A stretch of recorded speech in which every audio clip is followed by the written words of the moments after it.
예, 안녕하십니까. 이번에는 백현고 1 중간고사 문제 분석하도록 하겠습니다. 백현고 1 총평을 하면은 쉬운데 특이하다? 이렇게 말씀드리고 싶어요. 이게 다른 학교하고 다릅니다. 예, 그 작년하고도 문제 형태가 좀 많이 바뀌었고요. 예.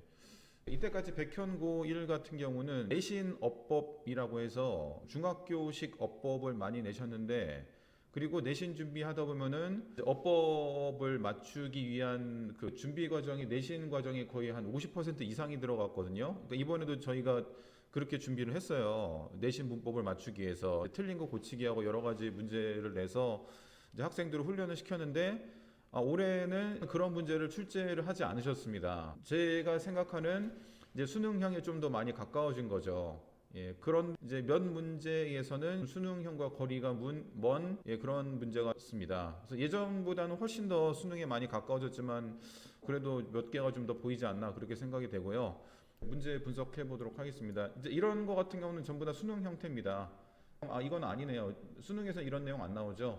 그래서 어쨌든 이런 건 뒤에 거 보시고 이렇게 하시면 되고요. 이제 보통 다른 학교 같은 경우에는 이제 빈칸을 보통 변형을 시키셔서 난이도를 높이시는데요.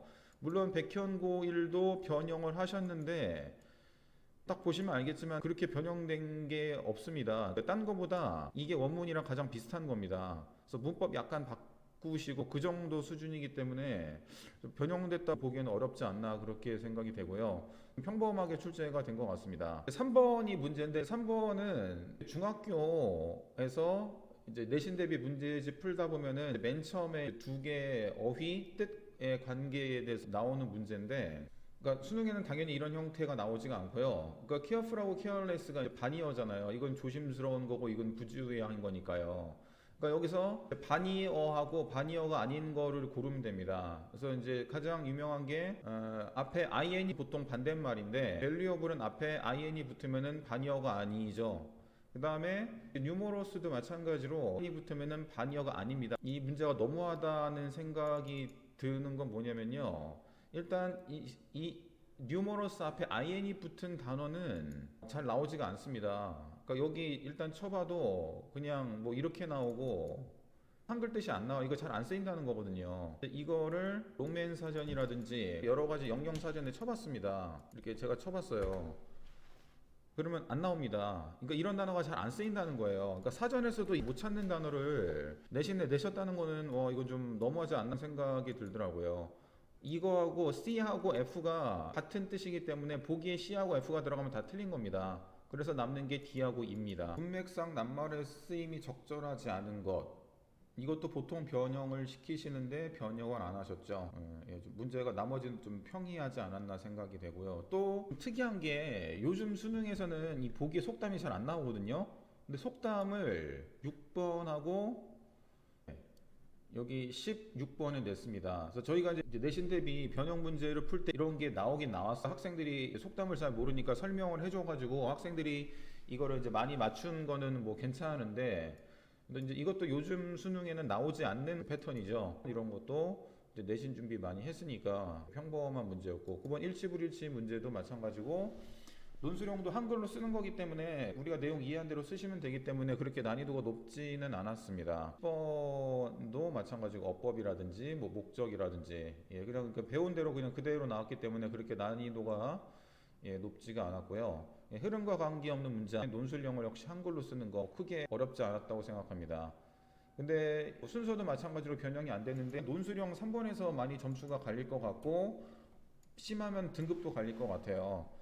이제 조건이 전혀 안 주어져 있기 때문에 웬만하면은 이제 본문하고 똑같이 맞춰 써야 되는데 아마 여러 가지 경우가 생길 겁니다. 문법적으로는 틀리지 않은 문장이고 문제도 답이 되는 건데 선생님의 생각과 얼마나 비슷한지가 굉장히 중요할 것 같습니다.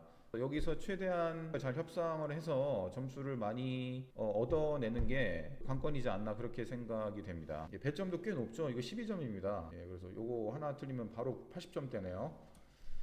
흐름상 적절하자는 문장 저희가 다 했던 거고요. 일치 불일치 문제도 전부 다 했던 거고요. 이 문제 이제 이런 게 약간 고난도긴 하지만 그래도 이제 학원에서 다 이제 여러 가지 방법으로 준비를 했기 때문에 많이 맞을 수 있지 않았나 생각이 됩니다. 저희가 어법 준비를 어떻게 시키냐면요. 2단계 같은 경우에는 이렇게 뭐가 주어지고 이게 맞으면 동그라미, 이게 틀리면 올바르게 고치기 이런 식으로 맨 처음에 2단계를 훈련시키고 그다음에 3단계는 아무것도 없이 문장에서 이제 틀린 걸 고르게 시킵니다. 이제 여기까지 훈련을 잘 하는 학생은 이런 서술형은 어렵지 않게 맞출 수 있지 않나 그렇게 생각이 됩니다. 저희가 훈련한 대로 좀 그 문제가 잘 나와서 무난하게 맞췄던 것 같고요. 이런 거 같은 경우에는 이제 아마 그 선생님께서 나눠준 프린트에서 그대로 나왔습니다. 그래서 제가 이제 이걸 학생들한테 풀렸는데 역시 그대로 나왔고요. 그래서 수업 시간에 선생님께서 정리하신 자료를 잘 정리했더니 좀 이렇게 맞을 수 있지 않나 생각이 되고 이것도 마찬가지로 선생님께서 나눠준 프린트에서 나온 것 같습니다.